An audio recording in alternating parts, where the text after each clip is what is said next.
ગુજરાતના અગ્રીમ અખબારોમાં આપની કોઈ પણ પ્રકારની જાહેરાત આપવા માટે સંપર્ક કરો। જાહેરાત વ્યાજબી ભાવે પ્રસિદ્ધ કરી આપવામાં આવશે। ડોક્ટર ગંગુબેન હાડકર હાઈસ્કૂલ ખાતે યોગ દર્શન સાથે આયુર્વેદિક અને હોમિયોપેથી નિદાન અને સારવાર કેમ્પ યોજાયો।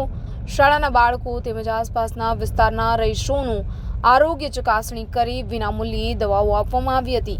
આયુર્વેદ શાખા જિલ્લા પંચાયતના ભરૂચના સહયોગથી શ્રી પરશુરામ સંગઠન દ્વારા ડોક્ટર ગંગુબેન હાડકર હાઈસ્કૂલ ખાતે યોગ દર્શન સાથે આયુર્વેદિક અને હોમિયોપેથિક નિદાન અને સારવાર કેમ્પ યોજવામાં આવ્યો, જેમાં શાળાના વિદ્યાર્થીઓનું તેમજ આસપાસના વિસ્તારના લોકોનું હેલ્થ ચેકઅપ કરી દવાઓ નિઃશુલ્ક આપવામાં આવી હતી। શ્રી પરશુરામ સંગઠન દ્વારા પ્રતિ વર્ષ વિવિધ સામાજિક કાર્યક્રમો આયોજિત કરી શ્રી પરશુરામ જન્મોત્સવની ઉજવણી કરવામાં આવે છે, જેના અંતર્ગત આરોગ્ય પરિવાર અને કલ્યાણ વિભાગ, ગુજરાત સરકાર નિયામક આયુષની કચેરી ગાંધીનગર અને આયુર્વેદ શાખા જિલ્લા પંચાયત ભરૂચના સહયોગથી શ્રી પરશુરામ સંગઠન દ્વારા ડોક્ટર ગંગુબેન હાડકર હાઈસ્કૂલ ખાતે વિદ્યાર્થીઓને યોગ દર્શન સાથે આયુર્વેદિક અને હોમિયોપેથિક નિદાન અને સારવાર કેમ્પ યોજવામાં આવ્યો હતો।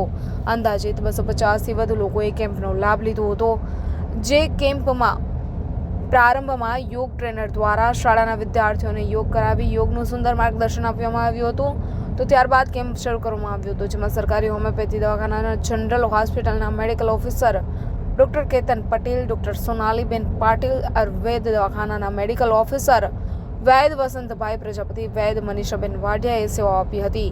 પ્રસંગે શ્રી સમસ્ત ગુજરાત બ્રહ્મ સમાજ દક્ષિણ ગુજરાતના પ્રભારી યોગેશભાઈ જોશી, બ્રહ્મ સમાજ ભરૂચ શહેરના પ્રમુખ હેમંત શુક્લ, શ્રી પરશુરામ સંગઠનના કિરણભાઈ જોશી, રાજકુમાર દુબે, ડોક્ટર ગંગુબેન હાડકર હાઈસ્કૂલના કેમ્પસ ડાયરેક્ટર બિપિનચંદ્ર જગદીશવાળા, આચાર્ય મનહરભાઈ વાઘેલા, રાષ્ટ્રપતિ એવોર્ડ મેળવેલ શિક્ષક પ્રભુભાઈ પટેલ સહિતના શિક્ષકગણો અને આસપાસના વિસ્તારના લોકો મોટી સંખ્યામાં ઉપસ્થિત રહી કેમ્પને સફળ બનાવ્યો હતો।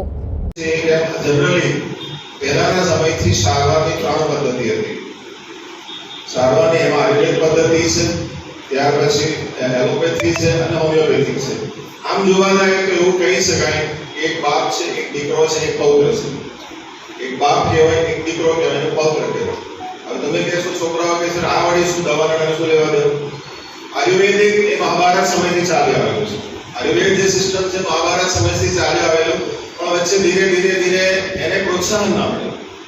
ત્યારબાદ એલોપેથી જનરલી છે 300-400 વર્ષના ગાળાની અંદર યુરોપ દ્વારા આપણને અહીંયા મળેલી, એને થોડું મોટિવેશન ગાંધીજીના બધા દ્વારા પણ મળેલું। ત્યારબાદ જે હોમિયોપેથી છે છેલ્લા 70-80 વર્ષથી સમયગાળાથી એનું પણ વર્ચસ્વ છે। આ ત્રણની આસપાસ આજના સમયની અંદર વચ્ચે એલોપેથીએ જોર માર્યું। બરાબર, ફરી પાછું સરકાર બદલાય અને વર્તમાન છેલ્લા કેટલાક વર્ષોથી અત્યારે આયુર્વેદનો સનાતન કાળનો જે સમય આવ્યો છે